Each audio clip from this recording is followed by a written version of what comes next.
triplex villas at Konnur, APR Projects. ఉభయ తెలుగు రాష్ట్రాలు ఒక్కసారిగా మీ వైపు చూశాయన్నమాట. అంత పెద్ద ఎత్తున చేశారు. అది అలా ఉండగానే ఇప్పుడు నెక్స్ట్ నిన్నటి రోజు ఒక ప్రోగ్రామ్ చేశారు. నా భూతో నా భవిష్యత్. అది కూడా సావిత్రిబాయి గారికి భారత్ రత్న ఇవ్వాలని ఇంతవరకు ఎవరు డిమాండ్ చేయలేదు. మీరు మొట్టమొదటిగా మీరే డిమాండ్ చేశారు. దానికి సంబంధించి బ్రహ్మానందం గారిని తీసుకొచ్చారు. రేణు దేశాయ్ గారిని తీసుకురావడం కూడా ఇక్కడ పెద్ద చర్చ అన్నమాట.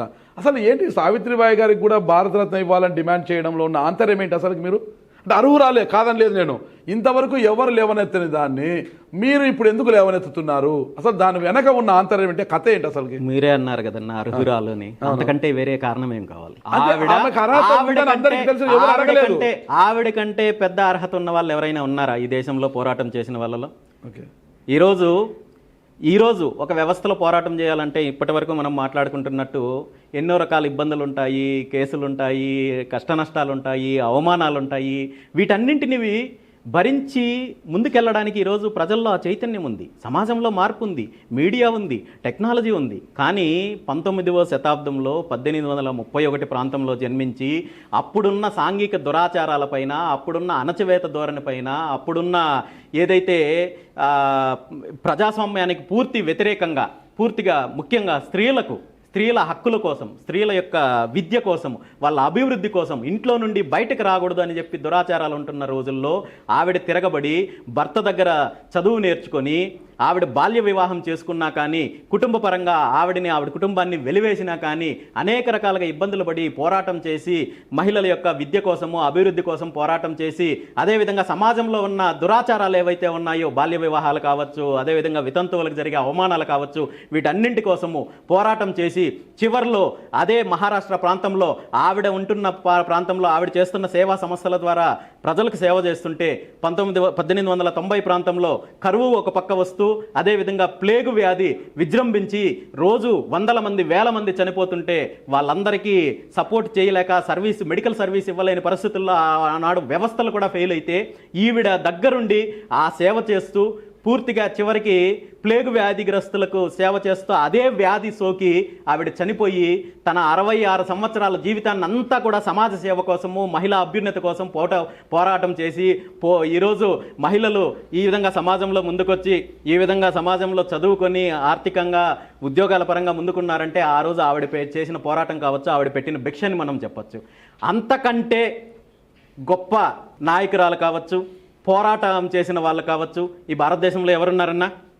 ఈరోజు మనకు తెలుసు, ఎక్కడో విదేశాల నుండి వచ్చి సేవా ముసుగులో అప్పటి వరకు కనీసము మత మార్పిడి అనేది లేనప్పుడు మత మార్పులను ప్రోత్సహిస్తూ సేవా ముసుగులో వచ్చిన వాళ్ళందరికీ కూడా అనేక రకాల పురస్కారాలు ఇచ్చి, అవార్డులు ఇచ్చి భారత ప్రభుత్వం గుర్తించినప్పుడు ఈ దేశం గడ్డ మీద పుట్టి ఈ దేశం కోసము, ఈ దేశంలో మహిళల కోసం పోరాటం చేసి ఇంత చైతన్యం తీసుకొని వచ్చి తన జీవితాన్ని అర్పించిన ఆవిడికి భారతరత్న ఎందుకు ఇవ్వకూడదన్నా? అంత పోరాటం చేసినప్పుడు ఈరోజు వెనకబడిన తరగతుల కోసము, అణగారిన వర్గాల కోసము, మహిళల కోసం పోరాటం చేశానా కానీ ఈరోజు వివక్ష ఉందింటే ఇలాంటి పోరాటం చేసిన వాళ్ళని కూడా గుర్తించే పరిస్థితుల్లో ప్రభుత్వాలు లేవంటే ఆవిడ మీద వివక్ష చూపిస్తున్నారు. ఆవిడ చరిత్రను ఈరోజు పాఠ్య పుస్తకాల్లో ఎందుకు తీసుకురాకూడదన్నా? ఎవరో విదేశాల నుండి వచ్చి భారతదేశ సాంప్రదాయాలని, సంపదను అంతా దోపిడీ చేసి కొల్లగొట్టుకొని పోయిన వాళ్ళ చరిత్ర ఈరోజు పాఠ్యపుస్తకాల్లో ఉన్నప్పుడు ఇలాంటి నాయకురాల పైన ఎందుకు పాఠ్యపుస్తకాల్లో తీసుకురాకూడదు? ఆవిడ జయంతిని ఈరోజు జాతీయ మహిళా ఉపాధ్యాయ దినోత్సవంగా మనం చెప్పుకుంటున్నాం కానీ ఎక్కడ సెలబ్రేట్ చేస్తున్నారన్నా? ప్రభుత్వం అధికారికంగా ఎందుకు నిర్వహించకూడదు?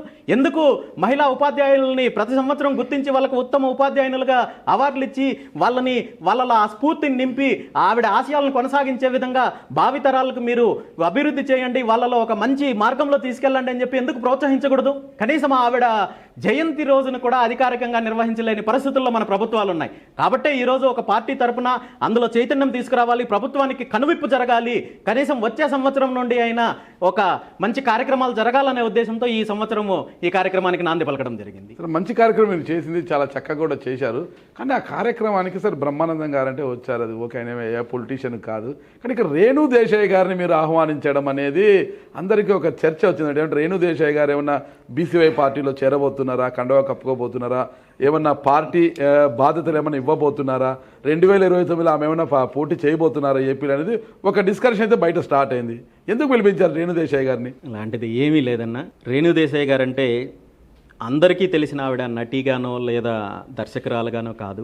ఆవిడని ఆహ్వానించడానికి ముఖ్య కారణము ఒకటి, ఒక మహిళగా జీవితంలో ఎన్ని ఆటుపోట్లు వచ్చినా, ఎన్ని ఇబ్బందులు వచ్చినా వాటన్నింటినీ తట్టుకొని నిలబడి తన కుటుంబాన్ని, తన పిల్లల్ని చదివిస్తూ వాళ్ళని అభివృద్ధి దిశగా నడిపిస్తూ, దాంతోపాటు నా వ్యక్తిగత జీవితం బాగుంటే చాలు అనుకోకుండా ఆవిడ సమాజ సేవ చేయాలనేసి ఆవిడకి అవసరం లేకపోయినా ఒక ఎన్జిఓ సంస్థను స్థాపించి ఎవరైతే ఈ వీధి కుక్కలు, మిగిలిన జంతువులు ఏదైతే ఉన్నాయో వాటి కోసము ఒక సంస్థను స్థాపించి వాటి కోసం 24 గంటలు కష్టపడి గత కొన్ని రోజుల నుండి చూస్తున్నాను. ఆవిడ రాత్రి 11 గంటల టైంలో కూడా ఎక్కడైనా రోడ్డు మీద ఒక కుక్క ఇబ్బందిగా ఉంది లేదా ఇంకొక జంతువు ఇబ్బందిగా ఉందంటే వాళ్ళ టీంని కోఆర్డినేట్ చేసుకోవడము, అక్కడికి పంపించడము, వాటిని రెస్క్యూ సెంటర్కి చేర్చడము, వాటికి కావాల్సిన ఆలనాపాలన ఇవన్నీ ఆవిడ చేయాల్సిన అవసరం లేదు. కానీ సమాజంలో ఏదో ఒక సమాజ సేవ చేయాలి, నా వంతు బాధ్యత నిర్వహించాలని చెప్పి ఒక మహిళగా ఒక ఆదర్శవంతమైన జీవితాన్ని గడుపుతున్నారు కాబట్టి ఆవిడని ఆహ్వానించడం జరిగింది. ఆవిడ కూడా ఇది మంచి కార్యక్రమం చేస్తున్నారు కాబట్టి, ఇక్కడ రాజకీయంగా చేసిన కార్యక్రమం కాదు కన్నా ఇది,